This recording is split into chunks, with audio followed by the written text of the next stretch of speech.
Taiwan is surrounded by sea. Large mountains with peaks in excess of 3,000 meters are numerous. The main mountain ranges are in north-south orientation. Rivers originating from mountain regions flow eastward or westward into the sea. The longest river in Taiwan, Shui River, originates from west of a group of mountains of the Central Mountain Range. The main tributary is Wushe River, which originates from Sakuma Mountain, between the leading peak and the eastern peak of Hehuan Mountain. The other main tributaries include Dalowan River, Wanda River, Kasha River, Danda River, Chenyolan River, Shuili River, Dongpure River, and Qingshui River. The geology of middle to upstream regions of Shui River belongs to weak slate and shale. Surface erosion is very active, resulting in the river flow containing a large amount of black sediment and turbid water roaring westward. This 186.6-kilometer long journey creates beautiful scenery along Nantou High Mountain and hilly land in the middle and upstream reaches of Shui River, as well as vast, rich fields of abundant rice on the plains in the downstream alluvial fan of Zhanghua and Yunlin. To say Shui River is the mother river of Nantou, Zhanghua, and Yunlin counties is not an overstatement. The drainage area of Shui River is 3,156.9 square kilometers, and the area of the alluvial fan is 1,800 square kilometers, making the total area approximately 5,000 square kilometers. Elevation reduces from east to west and may be classified into high mountains, hills, and plains. High mountains and hills are almost all located within Nantou County. At Ershui Narrow Gorge between Bagua Mountain and Dolio Hill, it flows through mountains into plains. The northern half of the plains belongs to Zhanghua County, and the southern part, Yunlin County, all alluvium of Shui River. Because of a large topographic variation within the Shui River basin, precipitation in mountain regions is much more than that on the plains. Annual precipitation is 4,000 millimeters in mountain regions, but reduces to 1,500 millimeters at the southwest coastal area. The temporal rainfall distribution is also extremely uneven. The wet season occurs from May to October with the amount of precipitation about 79% of annual levels. The dry season only amounts to 21%. The large difference is similar to the hydrologic characteristics of most rivers in Taiwan. The variation in altitude within the Shui River basin is large and the topography is complex. The upstream water source region is loaded with high mountains. 1/3 of the tallest 100 mountains are located here. A steep and complex topography forms climates that are of cold, temperate, or subtropic region type and makes the area rich in forest varieties. Due to its muscular and yet graceful scenery, the Hehuan Mountain Group in the upstream segment of Wushe River in the north had been included as part of Taroko National Park. The Yushan Mountain Group in the upstream segment of Chenyolan River are included in Yushan National Park.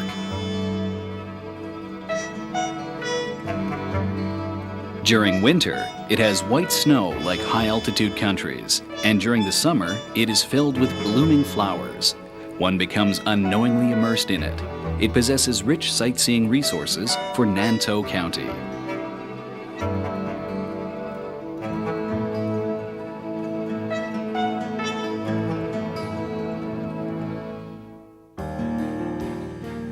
In addition to beautiful scenery, different climates and forest varieties also form a rich diversity of species within the basin. From upstream to downstream, all species rely on water to survive, and each has its own characteristics. The climate of the high-altitude mountain region includes a subcold region and a cold temperate region. Due to intense sun rays and the rough environment, plants are mainly cold-resistant, drought-resistant, and ultraviolet ray-resistant Yushan cypress and Yushan azalea bush, plus tough, petite, high-mountain flowers and grasses. In the cold, temperate region, at an altitude above 3,100 meters, there are fir forests formed by fir. The zigzag boundary formed by Taiwan fir and Yushan arrow bamboo is the upper bound of tall plants on high mountains in Taiwan. In the region above 2,500 to 3,100 meters, the climate is cold temperate. The dominant plant are hemlock, Pinus taiwanensis hay, and red hairy rhododendron. In the region where the altitude is above 1,500 meters and 2,500 meters, the climate belongs to temperate and warm temperate, and there are more varieties within forests.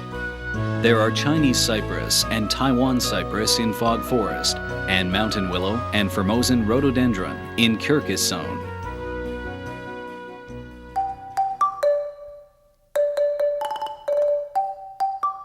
In the high-altitude mountain region, in addition to the existence of upward-growing coniferous forest, beneath the forest and between the rivers there are strong-willed high mountain birds, such as the Taiwan laughing thrush and Venetius rosefinch. In the mid-altitude region there are 27 species of river shore birds, such as the white-rumped swift, Formosan blue magpie, and plumeous water redstart, and over 120 species of mountain birds, such as crested serpent eagle, hill partridge, Muller's barbet, and Japanese white-eye.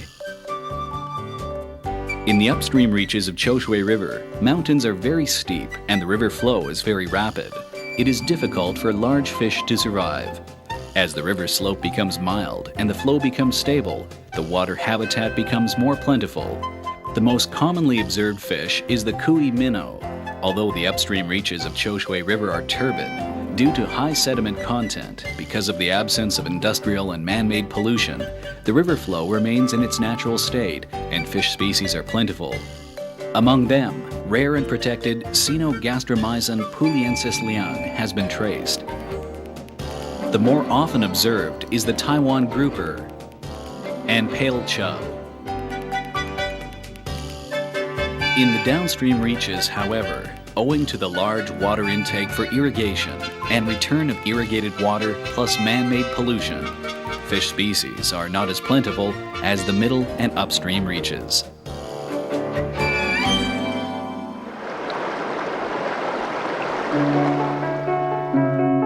Although the region in the upstream reaches of Shui River is very mountainous, human activities had existed quite early, mostly along river terraces. Qingguan, Pingqing, and Lushan, all upstream of Wushe, are terraces which are the home of the Daya tribe.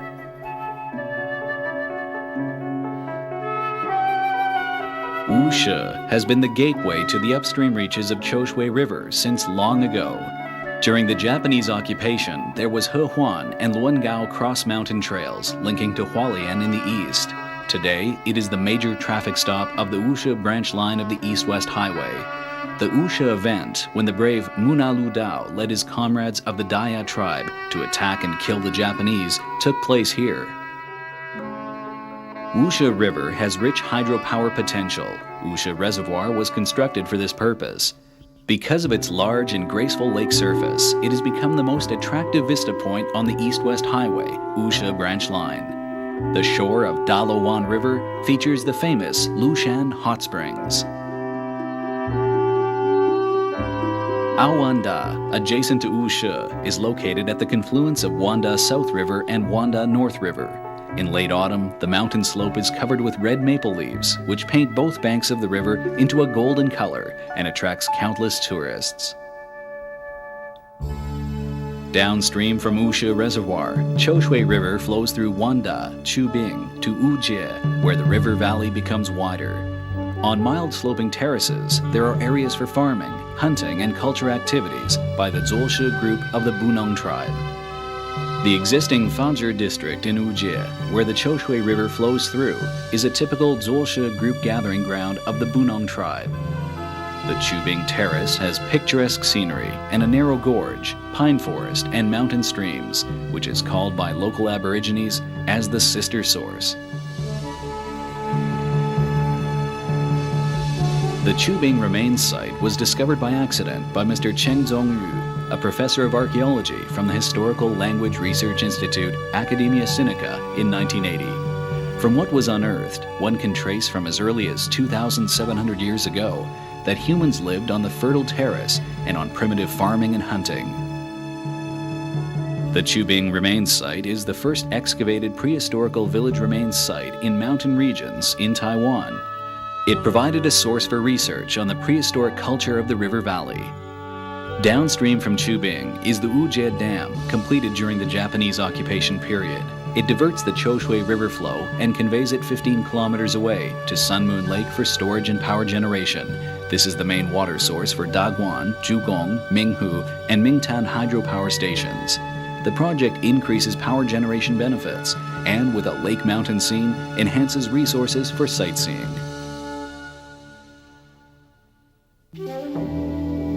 The most important southern tributary of Shui River is Chenyulan River, which originates from Yushan. The first Taiwan East-West Highway is the Batongguan Ancient Road. For quite a long way, the road followed the shore of Chenyulan River. Batongguan Ancient Road started from Chushan. It passed Dongpu, Batongguan, and Uli Hualien. The total length is 152 kilometers. It was constructed by Commander Wu Guangliang of the Qing Dynasty beginning in 1875, the first year of the reign of Emperor Guangxu, for a total duration of 10 years for the purpose of mountain access and controlling aborigines. Today, it can still barely be seen in the mountains in the upper reaches of Chenyulan River and is a favorite of mountaineers. A stone tablet inscribed by Wu Guangliang for the opening of the Trans-Mountain Road, Cultivate the Wilderness, is still located at the north end of Chi Dam at Linwei Narrow Gorge. It has been designated as a Class 1 historical mountain. There are stone tablets such as the Melting Aborigines, located at the east side of Mingxing School in Chichen, and the Long Life Roadway, located at the base of Fenghuang Foothills in Luguxiang. The mountain linking to Ocean Tablet, which was located at the confluence of Chenyulan River and its tributary Shibazhong River, is no longer in existence. From Jinmendong Grand Fault Cliff beneath the north peak of Yushan, Chenyulan River flows from south to north and merges with tributaries such as Heshe River, Shalishen River at Dongpu, and merges into Shui River at Longshen Bridge. Jinmendong Grand Fault Cliff is a natural landslide. Presently, the erosion is still migrating upstream. A steep slope, weak rock, and heavy rainfall are the primary causes of the landslide and mudflow hazard. After the September 21, 1999 earthquake, the ground became loose and unstable. Now, with heavy rainfall, mudflow occurs easily. The Taraji and Nari typhoons, which occurred in 2001, were a follow-up of Typhoon Herb and caused heavy damage to Fengqiu and Shenmu villages along Heshe River. The scenes are both impressive and frightening. Chenyulan River, Tongpurei River, and Qingshui River, both downstream from Chichi and both tributaries of Shui River, also experienced severe damage due to mudflow from Typhoon Taraji in 2001. The Muji Liao village along Dongpurei River was buried by mudflow. Jiazhou Liao Creek, a tributary of Qingshui River, in addition to causing damage to houses, its riverbed piled hills of mud and stone. Upstream from Qingshui River, there was a formation of Caoling Reservoir due to a landslide caused by the September 21, 1999 earthquake. The original 45 million cubic meters storage was reduced to about 5 million cubic meters after the Taraji typhoon. This substantially alleviates the risk of a dam break and may be considered the only positive aspect of the mudflow disaster.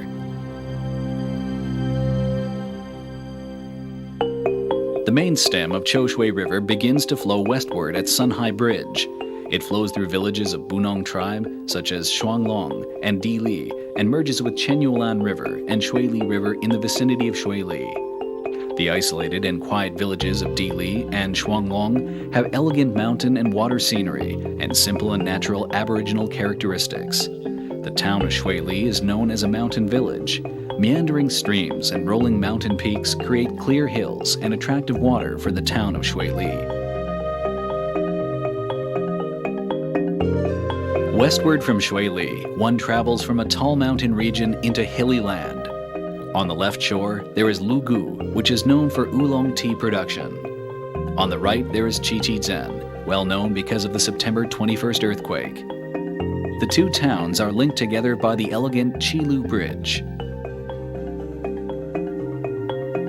A Approximately 2 kilometers downstream from Qilu Bridge is the Linwei Narrow Gorge, where the width of the river valley is less than 400 meters. The Water Resource Agency completed the Qiqi Dam here in 2001. It is the hub of integrated development of Shui River water resources. Water for irrigation for 100,000 hectares of farmland along downstream reaches of Shui River and for industrial use of an offshore industrial park are all supplied from the dam. The Class 1 historical monument Cultivate the Wilderness tablet is located north of the Qiqi Dam. Continuing westward after passing through the Qiqi Dam, it merges with Dongpurui River at Chushan, and at Chushan and Linne Junction with Qingshui River, the farthest tributary downstream. At the narrow gorge at Ershui, in between Bagua Mountain and Dolio Hilly Land, it flows into plains. From that point on, the river channel is wide open. Looking downstream reveals fertile farms. This is the upper end of the Shui River alluvial fan. Agriculture development on the Shui River alluvial fan started quite early. This area has long been the center of crop production in Taiwan and has the best agriculture in central Taiwan. Shui rice is well known in the nation.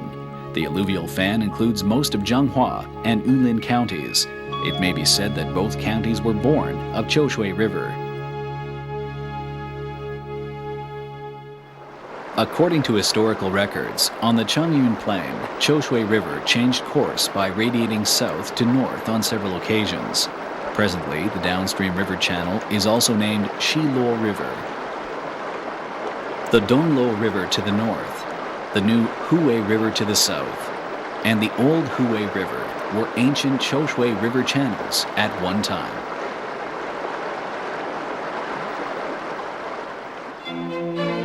A view covering flat farms for as far as one can see, and white water from the sky for planting new rice crops. On the Shui River alluvial plain, one can see flat and fertile farms everywhere, with green rice plantations reaching beyond sight. There are no high mountains or deep valleys, but the vast area of green rice plantations gives one a hearty feeling of the natural environment. Through numerous canals feeding off Shui River, one waits for the rich harvest season in a breeze. Among the Zhenghua Plains irrigation system on the north shore of Shui River, the best known are Babao Canal and Tsutsupi Canal. The Babao Canal was developed during the reign of Emperor Kangxi of the Qing dynasty. It has been in existence for nearly 300 years and was the biggest irrigation system at the time. One will recall the story of Mr. Lin, who assisted Shishibang in diverting flow into the canal. The Mr. Lin temple at the headwork of Babao Canal recorded such a folklore story. The Chogang Canal and the Dolo Grand Canal are better known in the Yunlin Plain irrigation system on the south shore of Shui River. The systems were constructed after the formation of the Republic of China. They were later than that in the north by about 200 years. Why this is so is difficult to comprehend.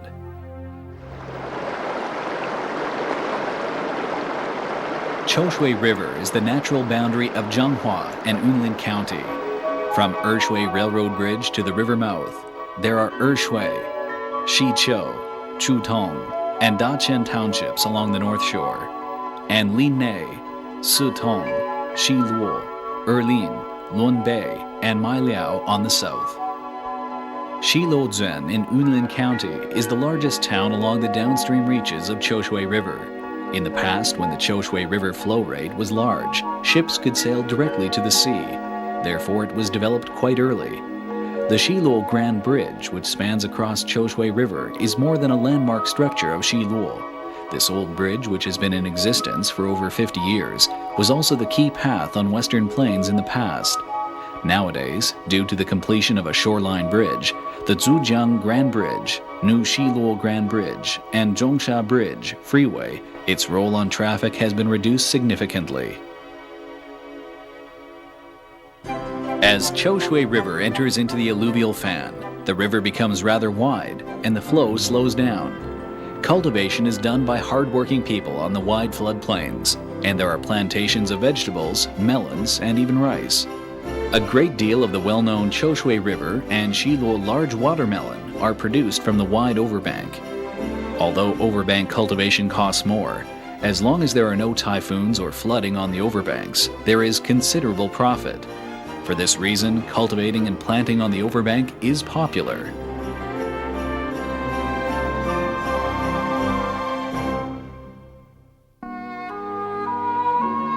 Through high mountains, hilly land and plains, Shui River, in response to the original call by the sea, reaches the river mouth. Here, there are no breathtaking and beautiful mountains and hills, no rich and plentiful plains and farms. The scenery is monotonous. With the arrival of winter, there is gusting northeastern monsoon winds, which cause blowing sand and dusty skies. The region is not suitable for farming due to poor environmental conditions and being beyond the reach of irrigation canals. For this reason, fish ponds have become the primary form of production, and water used for aquaculture is pumped from the ground. A wide spreading of fish ponds is the primary scenery of the region. To overcome the wind and sand, at the river mouth on the south shore, there is a vast area of she oak. It is difficult to imagine that this is the scene of the downstream end of the Shui River alluvial fan. Even more difficult to imagine is the development of an offshore industrial park in a landfill in the tidal zone beyond the river mouth by pumping sand from the seabed. Looking at Shui River close up and viewing the river mouth from afar, this landfill miracle is a transformation that may seem awkward, but it injects a forward-looking future on life in the last segment of a journey on the Shui River.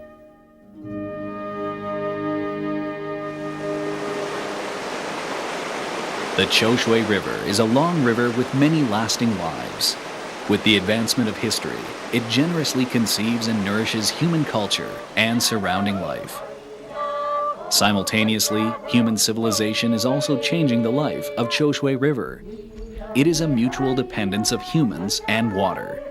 Humans must cherish rivers and the life provided by nature and give back to it in order to achieve a sustainable life, to last a long time, and to propagate afar.